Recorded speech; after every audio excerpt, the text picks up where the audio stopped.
one night we were working here at Sunset, and there was a very rare record that Dan wanted on eBay. I'd been waiting a year and a half to get it. He didn't know that I knew that it was on eBay. And it had like 3 minutes left, and I just started jacking the price up. And like watching him sweat, because it's crazy. He was behind me laughing. I didn't know what he was laughing at, and I was just freaking out because somebody else was bidding so heavy on this thing. I've been waiting like 6 days for this auction to end. Hey, I'm Dan. I'm Patrick. We're the Black Keys, and you're watching Billboard News.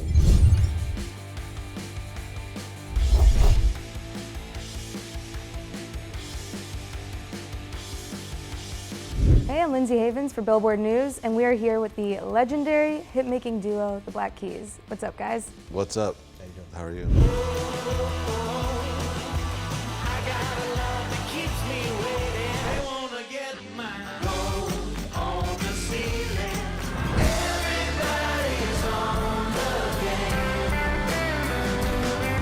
Album came out just a few weeks ago. How are we feeling? We're stoked. We're very happy with the album. We're excited for the year ahead. So this is your 12th album. Obviously, a long road to get here. Do you have any rituals before you release an album at this point, or does it all sort of feel the same? I heard that Chris Martin, he likes to, when he prepares to write, isolate himself and read all the bad reviews, and that's what we do too. Whoa. Yeah. So you're paying attention. We have an assistant that just finds the negative, just feeds it to us. We only get filtered the negative reviews. You see nothing good. That's what motivates us. Hate. Yeah, hate, internet hate. Love it, yeah. The internet is ripe with that. Not only is this your 12th album, but like I said, it's a long journey to get here. You know, you've been together for over 20 years. Does it feel like it's been that long? In some ways it does. Yeah, it does. It definitely feels like it's been 20 years. But we're still having, I think we're having more fun now than by a long shot than we were. When we first start out, you're getting by just the pure excitement of seeing everything for the first time. And that's how you can put up with the misery in the beginning.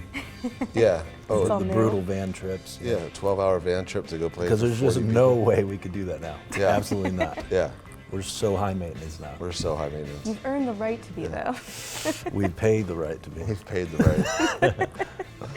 But we're still having a lot of fun. I definitely hear how much fun you two are having. I mean, all your albums are so tight, but this one is just such a joy as a fan and a listener. But thinking back, 24 years I think is the number it's been since you started. Do you remember the first impressions you had of one another back then? Dan would come over and honk his horn to wake me up. And we would make coffee and then go down and start messing around with sounds. Put microphones in weird places and swing microphones around. Record the guitar. Well, when we first met, it was way before that, because we grew up a few houses away from each other. Mm-hmm. My dad moved into Dan's neighborhood in 1989. And I do remember the first time I met Dan and his brother Jeff.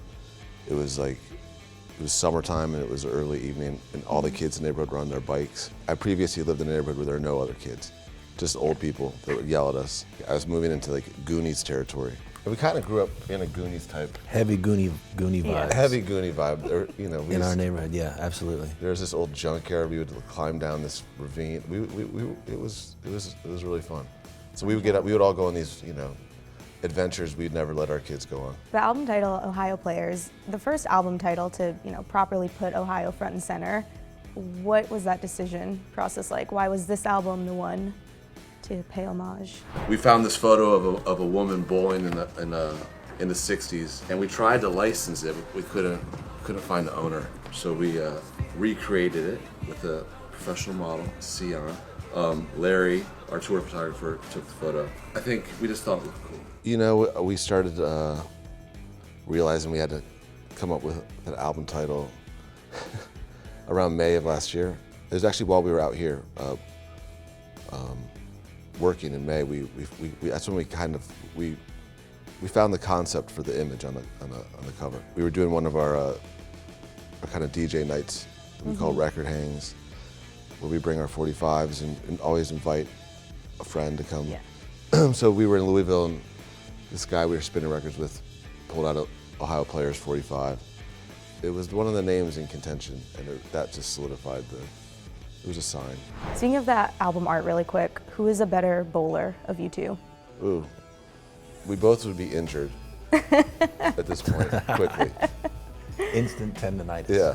Is there anything that you're competitive about?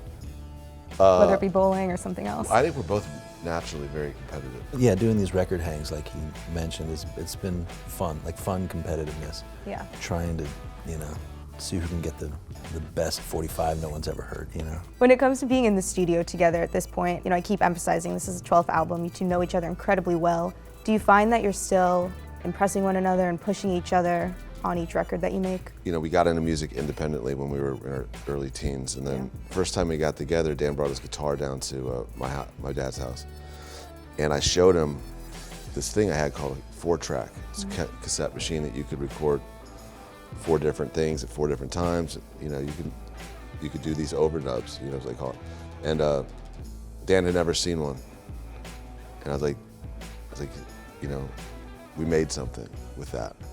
And so our relationship has always been about making something together, recording it. Yeah.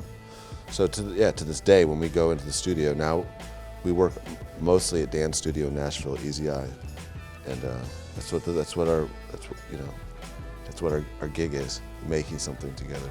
That's what's so fun about being in a band, is that you have this dynamic and history, and if you find someone you share a vision with and taste, always keep it interesting.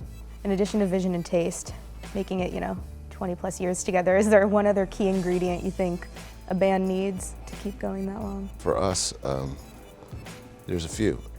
We both have a strong work ethic. I think we have a very similar sense of humor. And we do share the same goals. But it's very supportive. That's a hard thing about bands, is that as you get popular, you can fracture a band easily. Yeah. Because the singer's gonna get, a lot of praise, and jealousy and competitiveness can ensue, and it does always kind of take part. So you have to just figure out what's actually happening, focus on the actual relationship, and let all the other stuff kind of do its thing. At the end of the day, there's no one else I know, and there's no one else Dan knows that has the same experience. When Dan's working on a record he's producing, or a solo record, or whatever else he's doing outside of the band, I always try to be as supportive as I can. Yeah. I think for a while I wasn't that vocal about it, because it was like, it would threaten me, I think that's kind of the key, is to support each other. Bring it back to the album for a second. This is, I think, your most collaborative. You have Beck, you have Juicy J, Noel Gallagher, the list sort of goes on. What are some of the benefits and challenges of bringing more people into your process? It took us 20 years, I think, to be able to even collaborate this deeply with people, we're comfortable now being in the studio and just solely being supportive, But it feels kind of amazing to be able to do this, and it almost feels like anything's possible, We can kind of navigate differently than we used to, because we really had fun, and it didn't really feel like we sacrificed who we were when we got into the studio with these people. Our footprint was still firmly planted. When you're working with people who have different perspectives on melody or whatever, like Noel and Beck, and to just be able to thread the line between the songs, we do that with some overdubs, and the way Dan's voice, is working, and the harmony building and stuff. So that's just a fun problem to have. Dan, for you, being a label boss for the last few years now, do you think that's helped make it easier to champion other people, even on your own records? Yeah, I moved to Nashville 13 years ago, Pat, shortly after, 14 years ago. And 14 years ago now. The scene there, the recording scene, is so collaborative, and I've met so many people. It definitely opened my mind to collaboration. Pat and I slowly dipped our toes in there, on the last album, calling in some people that were from Nashville that I knew from doing other records. And it slowly seeped in. The lead single off this album became your 8th #1 on alternative airplay. To be on your 12th album and still be churning out chart-topping hits, does that mean anything? I know you pay more attention to the hate, it seems, so maybe you didn't even know this, but does that still mean something or feel something for you guys? Absolutely. We didn't have a song even on the radio until our 6th album, and so even then, when our first single that took off had come out, it came out April 1st, 2010, called Tighten Up. And instantly our feedback that we were getting from management and the label was essentially, nah, this is not gonna be a hit. yeah, it's not really doing much. And so it was fine, we were used to that. But then it ended up going to #1 and that was just so surreal. And to this day, it's surreal, you know? Yeah. Because I think we've had a #1 on every album we've put out since 2010, except for Delta Cream, but that wasn't very. It's not that type of. It's not that type of album. Wasn't meant to do that. No. If that had gone #1 at Alternative Airplay, we might be living in a much cooler society. Honestly, I agree with that. Sticking with that song, Beautiful People, Stay High is the single. What was the conversation like in determining that that would be the one to introduce this album? Our taste is too wild to be selecting. And we love all the songs on the record, so honestly, we probably picked like Candy and Her Friends as the single. That one's awesome. That's the conversation. Let the label do the label stuff. Beck co-wrote this one. He's sort of sprinkled all over this album, but you guys toured with him early on. Do you have a lot of people in this industry that you feel like you've sustained relationships with over the course of your career? Actually, I met Beck in 1996 Yeah. when I was 16 years old. He's the first rock star I ever met. I am a super fan of Beck, and that was the year Odelay came out. And I bought tickets to go see him in Cleveland at this place called the Odeon. And I told my Uncle Ralph, who was a musician, who knew Beck, that I was going. And so Ralph arranged for me to have a backstage pass. Hooked him up. He offered me a pair backstage. Wow. He was being, really funny. All the kids in my high school thought I was really cool, or at least about 10 people in my high school thought I was very cool. Hey, that's enough. And then we were opening for Sleater Kinney in New York City in 2003, and we went to an SNL after party that Beck had just performed at SNL, and so I had brought a promo CD and gave it to Beck. Wow. And he actually listened to it and then invited us on the tour for Sea Change. That's awesome. That's how it happened. Yeah, that was like our first place, playing big shows. Yeah. Yeah, with the first time playing Red Rocks, a lot of really cool places. You mentioned Candy and Her Friends. That features Lil Noid, which is so awesome. Tell me about why you wanted Lil Noid on a track, how you got him on the song, what that was like. In the last couple of years while we were making this new album, we got introduced to Memphis underground rap.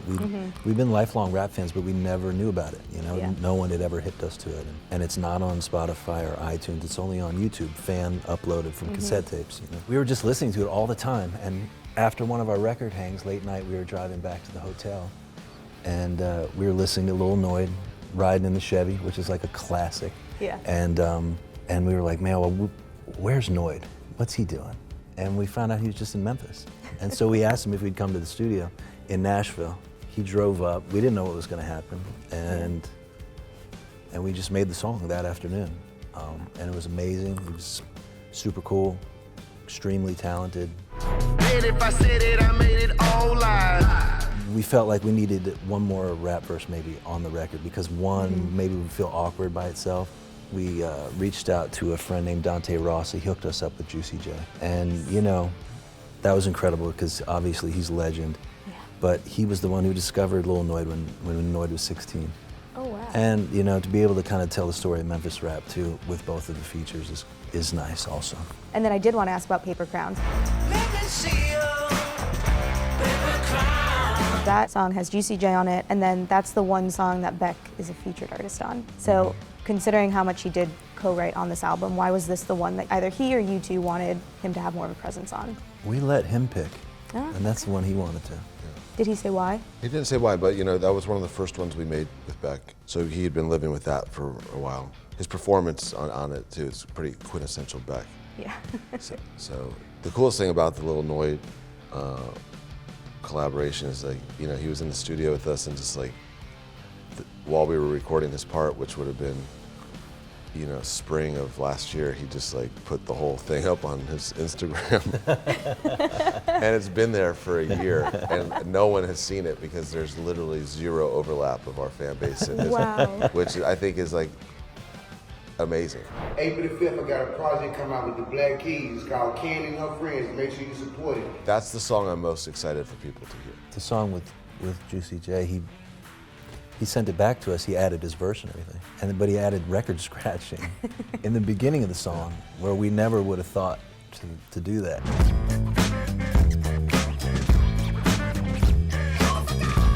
That's the kind of thing that can happen when you collaborate. So that one, he didn't come to the studio for his. He missed No, his we Clouds sent of it to Smoke. him, and he, like 2 days later, he sent it back finished. So in addition to this album, which you have a tendency of releasing an album like almost every 2 years, which is very consistent, but you also have this doc that you're promoting, which tells the entire story of the last 24 years.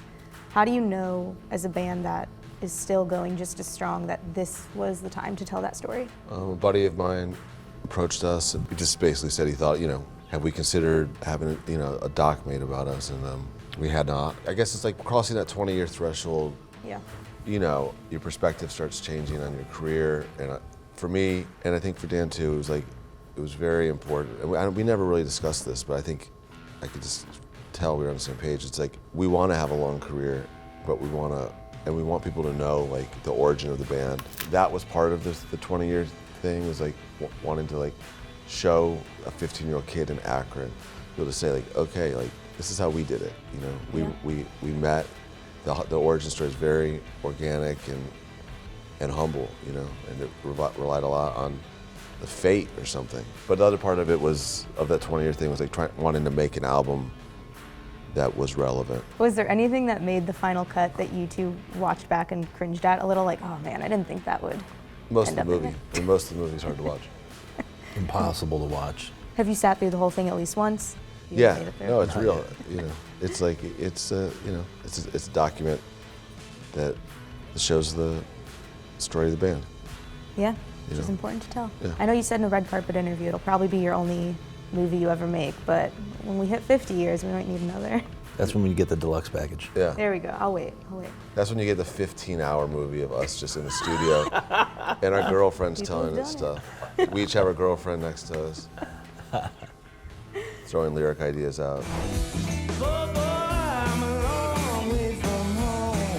You announced an upcoming tour. You played some of these songs for the first time at South by. For those of us who were in attendance, is that a good taste of what this tour will be like? Is it a quintessential Black Keys tour or something different that we can expect? There's a lot of songs off this album that would be fun to play live. We're in the business of entertaining our fans.